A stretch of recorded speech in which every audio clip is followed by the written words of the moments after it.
Conspiracy, fraud, racketeering. Strong accusations today by the Archdiocese of Chicago.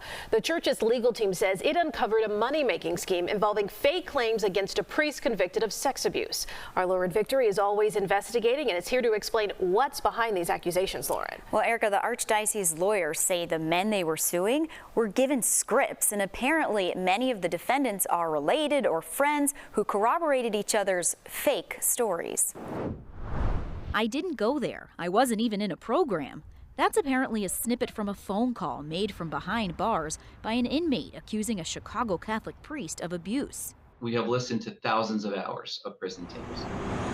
Yes, prison tapes are what led the Archdiocese of Chicago to uncover what it considers fraud.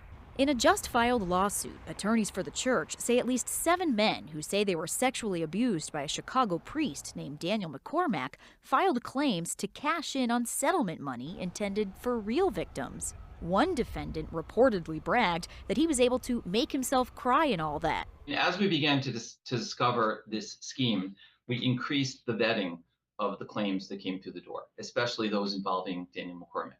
Now former Father McCormack pled guilty to 5 felony counts of aggravated sex abuse in 2007. At least 130 people have reported inappropriate conduct by McCormack, according to the Illinois Attorney General's clergy report. He's considered one of the most infamous child abusers anywhere in Illinois. We encourage people to come forward, anyone who's had a problem or thinks there's a problem with a priest, and it is not the intention of this lawsuit in any way to deter that. It makes me sad to think that someone would be making a false allegation. That's Melanie Sakota from the Survivors Network of Those Abused by Priests, or SNAP. She stresses that bogus claims of priest sex abuse are rare. It's going to make it harder for those people who were really victimized to come forward.